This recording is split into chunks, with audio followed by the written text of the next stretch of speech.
We're going to talk to you about the One Region Regional Competitiveness Strategy this morning. This is a joint project that was facilitated for the entire community by the CRDA and the Charleston Metro Chamber of Commerce. So Laura and I are going to talk about this together. But it's a pretty big, it's a big, hairy, audacious goal. Any of y'all have read Good to Great. It is something that we think is timely. It is something that responds to the challenges that we're having in the community, but it's an effort that's going to take the entire community to get behind. So we appreciate the opportunity to be able to get here and talk to y'all about it. The vision for this is for us as a community to act as a unified region, to be a globally competitive place where both people and businesses can flourish. So that's a mouthful. There's a lot going on with that. We're going to talk about what's going on within that. But before we do, we're going to run a video for you that kind of gives you a quick overview of what we're talking about and the process that we went through to get to this. What is it about this community that calls to us, inspires us, and brings out our best? It's the connections that bind us to one another and to the promise of a better tomorrow. This community provides an unbelievable quality of life. The water, the people, the history, the weather, the economic opportunities. It's probably the most unique community in the country. I love how each county and each city is unique in itself, but we all have a common thread that when we all work together, we can raise the value of living here and working here. As new businesses and residents join our community, how do we address the challenges of our success? The decisions and investments we make today will echo for generations. To become a globally competitive place requires a strategy. It means working together as one region. One region means every citizen can feel that they can fulfill their dreams right here in Charleston, South Carolina. Trident Tech focused on creating jobs. One region doesn't just focus on job creation.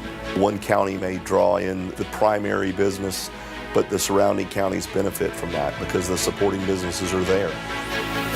The One Region plan is very holistic and I think provides a model for the entire world on how to balance economic growth, development, and quality of place.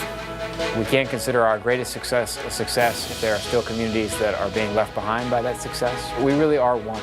I believe the #1 way to improve the quality of all the citizens of Charleston is build great businesses. Then in doing that, we'll create opportunity for the next generation.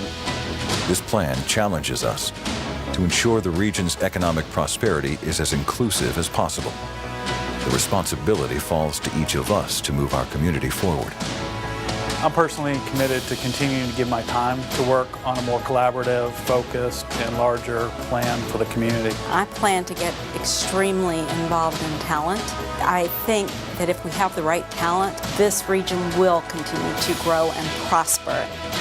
I am going to continue to be an advocate and continue to put our efforts towards providing more affordable housing. If we work together, we make the sum of all parts even greater, because here we've got 3 counties that are working together to create opportunities not only for people, but for businesses around the world. Together, we are stronger. Now that we've developed this plan, it's time to execute. It's time to take what has been put in front of us and make it even more special.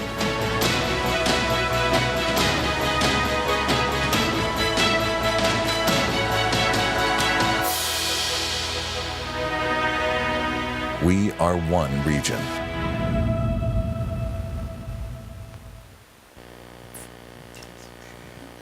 That video makes my heart sing. Of course, I am in marketing. But as Steve said, One Region, the Global Competitiveness Strategy, is a big, hairy, audacious goal.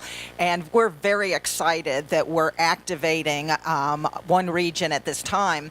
The process to develop One Region and the strategy took 9 months and involved hundreds of business leaders, business professionals from the Tri-County area, public sector, private sector. You can see here that we had interviews, focus groups, meetings. It was amazing that so many people contributed and came forth and really talked about, from their perspective and their company's perspective, what is it about our economic momentum now, and what are our challenges? It's a great transition. So some of you may be aware of the Opportunity Next strategy that we had from 2010 to 2015, and that was an economic development strategy first and foremost. So if you think about, that strategy was developed in 2009. If you think about 2009, that was the Great Recession, right? We'd lost over 15,000 jobs in the community. When the consultants came in to work with us and talk to the community leaders about what we needed in the community at that point, it was pretty simple and straightforward. We need jobs, and we need to do the workforce training and education work to get those jobs. That was it. It was pretty focused. There were other things in the strategy, but they were secondary, if not tertiary. We've been pretty fortunate. This community, over that 5-year time period, created more than 50,000 net new jobs in the 3-county region. So that's 1 in 4 jobs created in the state of South Carolina during that 5 years. That's huge. It's really, really amazing, and it's not happening in other communities across the country. But with that comes challenges, right? Like traffic and other things. And so when the consultants came back to talk to the community leaders about it this time, they said, what do we need to focus on? It was a much longer list. And so jobs and workforce were still a part of that list, but maybe even louder were things like transportation infrastructure and other types of infrastructure. Affordability, not just for housing, but for businesses, especially startups and small businesses. Quality of place. We're growing so fast. How are we going to make sure we don't kill the goose that laid the golden egg, that is this amazing, beautiful place that we all care about and celebrate? Equity. As we have grown and as our economic progress has gotten really, really escalated, there are also many, many people that are unable to participate in that growth and success because of the transition of our economy and the types of jobs that are being created. So we've got to think about that and talk about that. So as a result of that, we have a much bigger strategy. It's a much more inclusive strategy.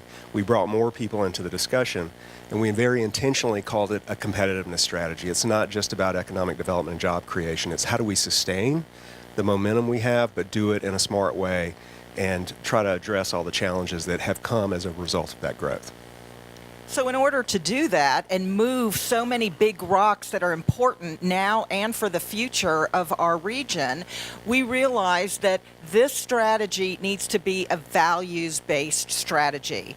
We as a community need to agree on 4 values that will drive all of our participation in what we do in the various parts. And as you can see on the slide, the regional values are, I think, pretty valuable for each one of us. We value a strong, resilient economy. We value attainable opportunities for all residents to live, learn, and earn.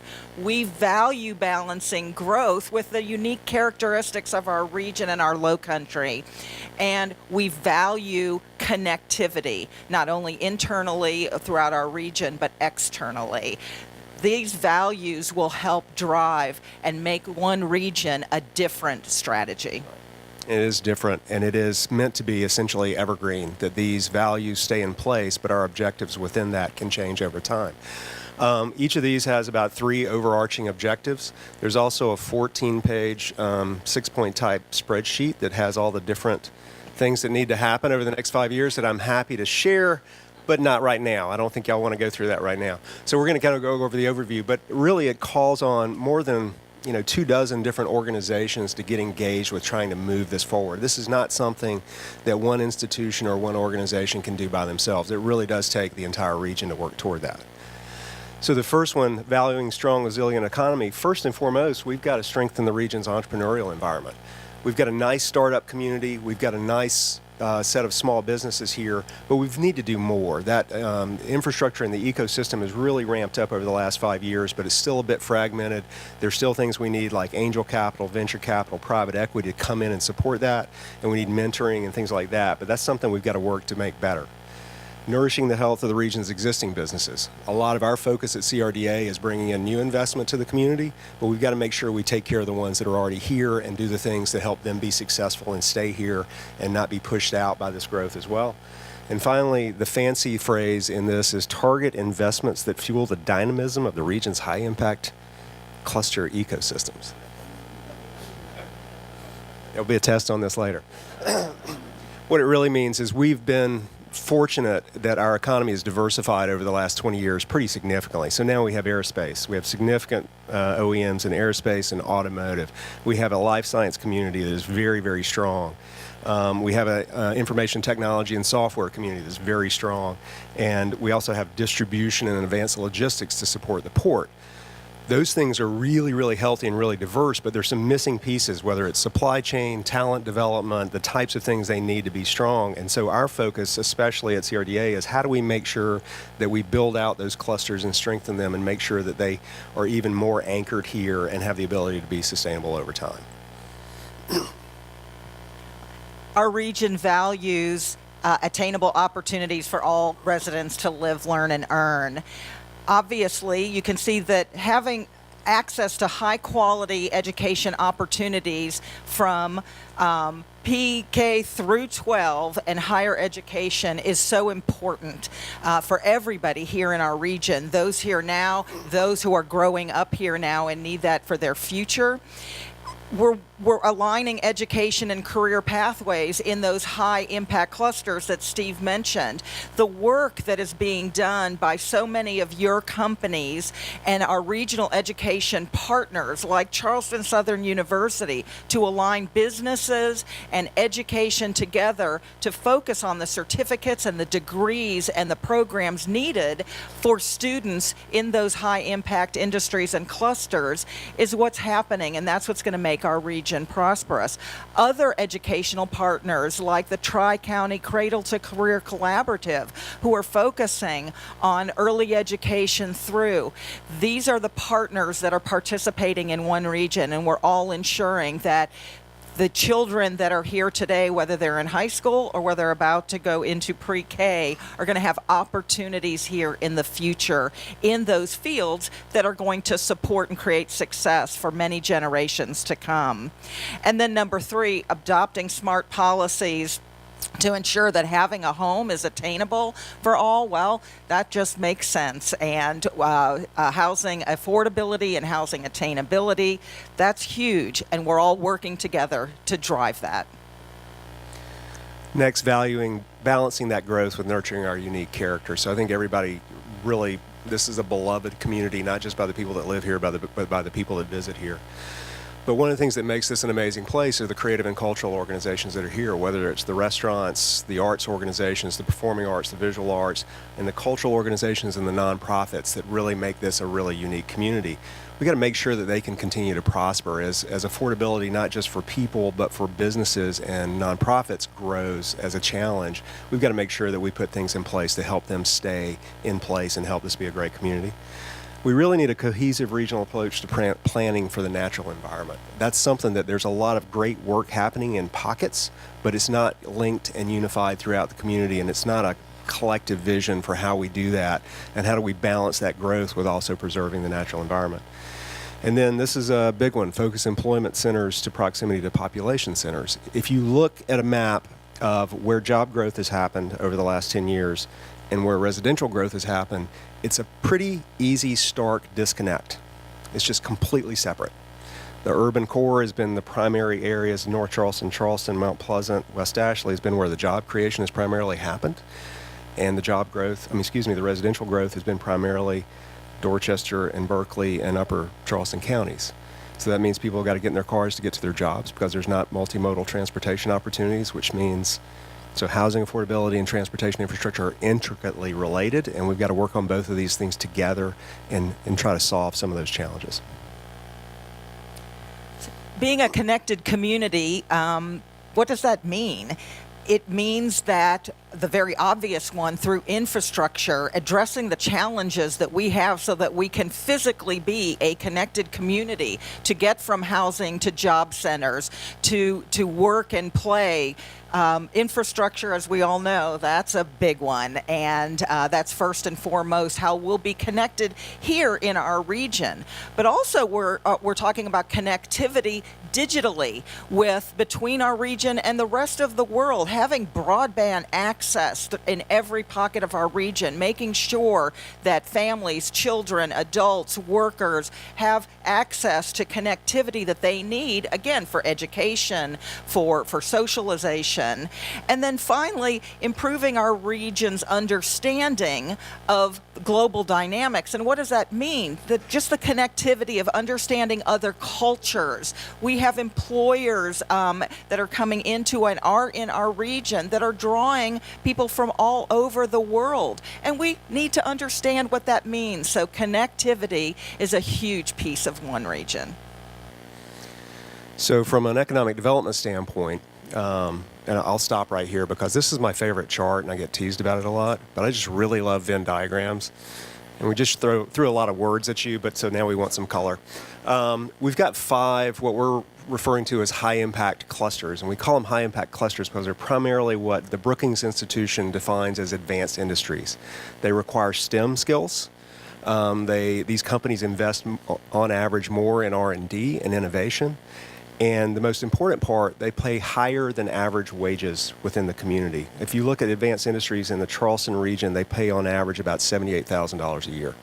And that encompasses aerospace and automotive manufacturing, and encompasses IT, health tech, and other things like that. The average wage in the region is still about $43,000, $44,000. So these jobs, these types of jobs and these type of high-impact clusters are ones we're focused on to try to drive wage growth and overall economic growth. The reason it's an exploded Venn diagram is because there's also a lot of synergy within this strategy, and that synergy is the places that overlap. And probably the easiest one for me to explain quickly is health IT. Health information technology and data management of health information is probably the fastest growing sector within health information, within the healthcare category. We've got a tremendous amount of expertise and knowledge and research happening here in the healthcare arena. And we've got over 250 companies in information technology, ranging from the larger ones of Blackbaud all the way down to Fish Labs and everything in between. There's a ton of expertise there that we're working to link and look for opportunities to tap into the growth of that. So that's just kind of a quick representation of that. But that's kind of, from an economic development standpoint, that's our primary focus. And then from a competitiveness strategy, again, that holistically and collaboratively addresses all the issues that we need to address, these are the 8 dynamics that move our global competitiveness. And we've addressed some of them, but you can see what those are here. Everything from talent and economic momentum to innovation and infrastructure. So those are the dynamics that'll help us move through one region over the next 5 years and beyond.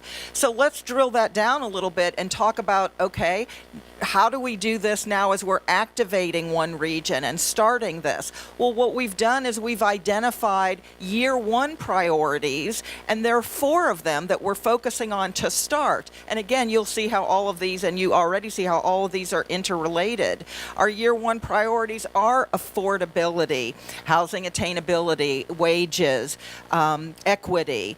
The second one is quality of place. That's a biggie. What makes our region being a high quality place to live and raise a family?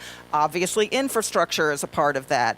The third one is the area of talent and education, talent in our Charleston young professionals, what we're doing, again, to continue to develop leaders of businesses for years to come. And then finally, global fluency. So these are the ones that we've just identified as year 1 that are really high priorities, and we feel like there's a lot of momentum already. So the names you see up here are people that have essentially volunteered to be champions for these efforts. But if you're interested in getting engaged in these efforts, these are volunteer efforts to try to push these things forward. And each of these groups is going to have its own kind of work plan and their own strategy on how to get after that. And we've essentially asked these people because they are very much engaged in this work already. And we said, listen, there's a lot of strategy work. Excuse me. There's a lot of strategy work, but you guys are on the ground working on these things every day. So let's take the strategy, let's take the data, but let's figure out how we as a community move these things forward. So that's kind of the focus for year 1, and we're happy to talk about any of those. It doesn't mean the other ones that Laura was talking about are not important. Matter of fact, they're all interrelated, so we've got to work on each of them. But these are the ones we're kind of trying to tackle regionally.